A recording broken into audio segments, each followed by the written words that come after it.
Hey folks, this is GGN3. I'm here to offer up my thoughts on the top 10 best anime titles of 2011 that I had a chance to check out.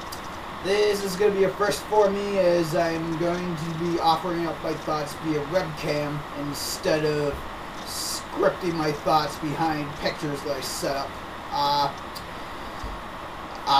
Basically, these are all my personal opinions, so don't get too carried away if I don't have a title listed that you liked. Otherwise, enough chit-chat, and let's just get going with the top 10. First up at number 10 is Natsume Yujincho-san. For those unfamiliar with the series, this is the third season of the series, which focuses on a high schooler named Takashi Natsume and his interactions with different spirits, some of whom interact with him because of an heirloom that his grandmother has called the Book of Friends, which has the written names of different spirits that Natsume's grandmother had interacted with years ago. The series is mostly episodic. It's explorations of Natsume and the different spirits he interacts with. A good number of them have their backgrounds fleshed out upon, and there are even some episodes that either introduce new characters that have similar abilities to interact with spirits as Natsume does, or we come to know more about Natsume's past with how he had to deal with being a social outcast because most people couldn't accept that he could interact with spirits.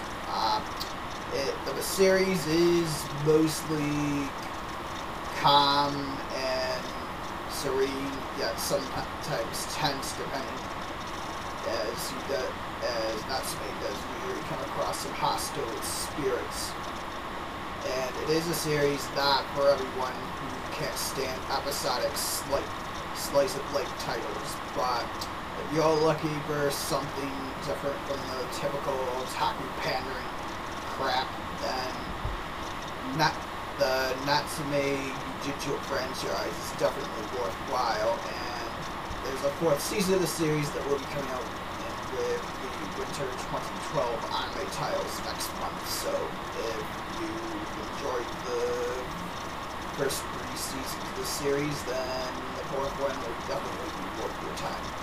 Next up at number 9 is Ikoku Meo no Kroise. This was a summer title that aired focusing on a Japanese girl named Yume who came into Paris, France in the late 19th century to assist a metal shop owner named Claude around his business. The series is basically focused on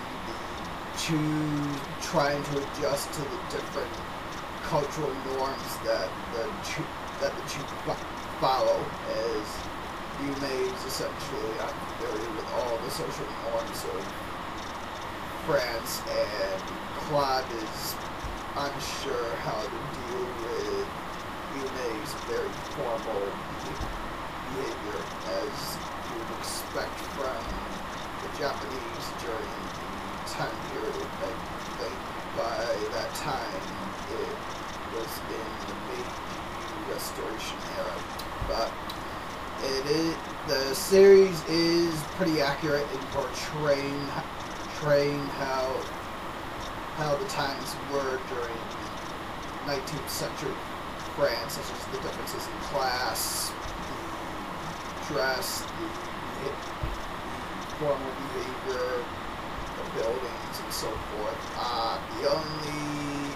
The only issue I came across was there's this rich girl that the two usually interacted with. She's basically the equivalent of an otaku fangor who's a big fan of all things Japan, and there are occasions where she tries to make Yume into some sort of dress-up doll, and there were times where that annoyed me with the series, but other than that, pretty adorable series focusing on Yume and Claude trying to understand the difference in cultural upbringings and understandings of one another.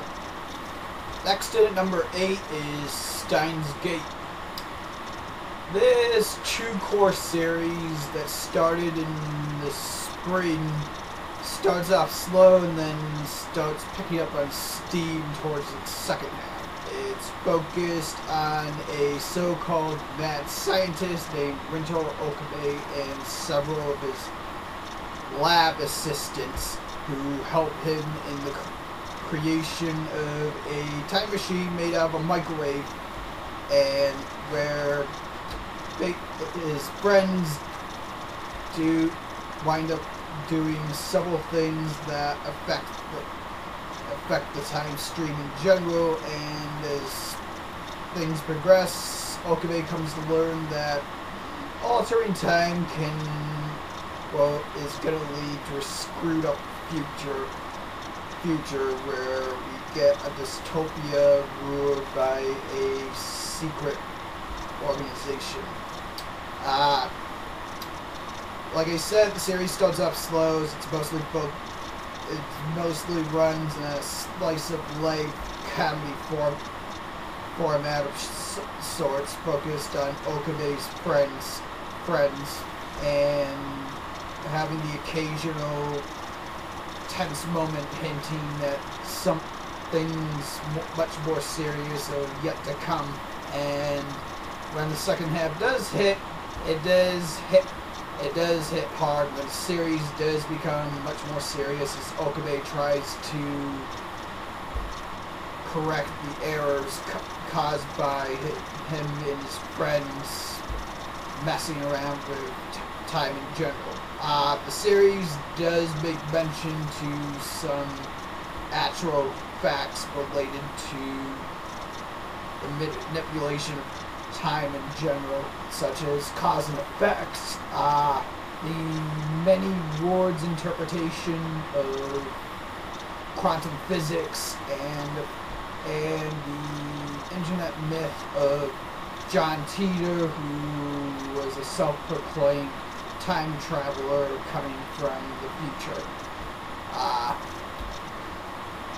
The slow pacing did put me off at points, since the series did resort to some typical otaku humor and pandering, but the build-up towards the second half and what we do see in the second half more than makes up for that, and it's definitely worth it. We're looking for a good sci-fi title. It's also pretty grounded.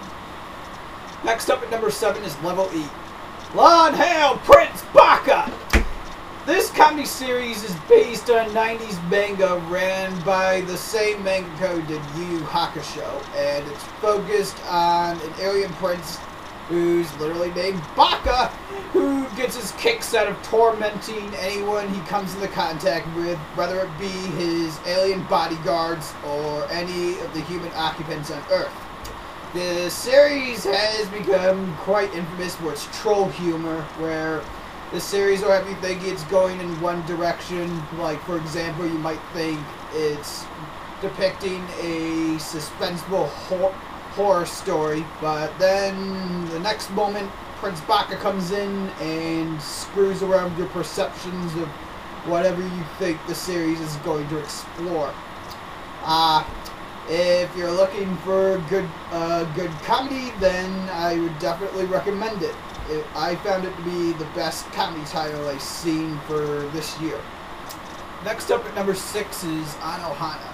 This tragic drama focuses on a high schooler named Jinta who's become a hikikomori of sorts as he's still mourning the loss of his friend from childhood named Menma, and he basically encounters her spirit, who wants her to reunite with several of his long-lost friends from years earlier, as they sort of formed a peace brigade of sorts, and so they can help her spirit get back to the afterlife. It's a pretty powerful drama. You get to know more about the different characters who interacted with Venma and how they felt towards one another. There are some romances. A couple of the guys had feelings for Venma, for example, and they even reminisce about their days of childhood before the loss of Venma, and the series does believably show how strong an impression that Venma had on the five of them. It did air in spring, and it's a pretty powerful series. If you like anime dramas, then it's definitely worth checking out. Next up at number 5 is Prala Magi Madoka Magica. This one took me by surprise. When it first aired during the winter earlier in the year, I had dropped it after the first episode thinking it was going to be nothing special.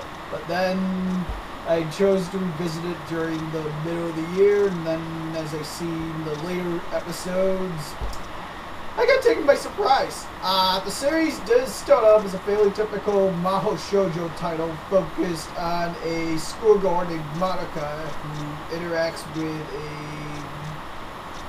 magical being in the form of a dog, cat, whatever, named Kyubi, who grants her and several other magical gores the power to become Mahou Shoujo.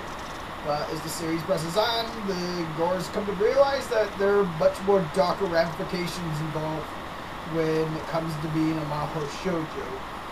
As they learn more about the nature of being a Mahou Shoujo and the various witches that they come into contact with.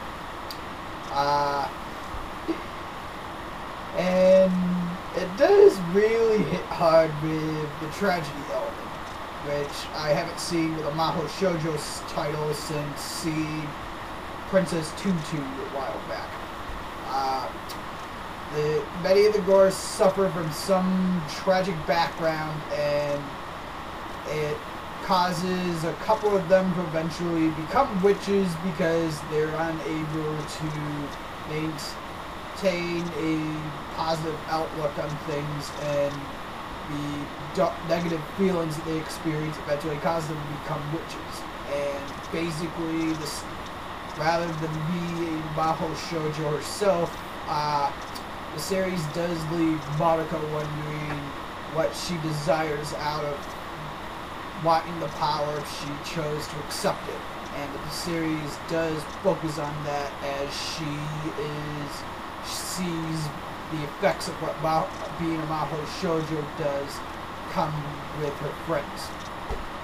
And this is basically the surprise hit series for me for this year, since I didn't think it was going to be as messy as it was.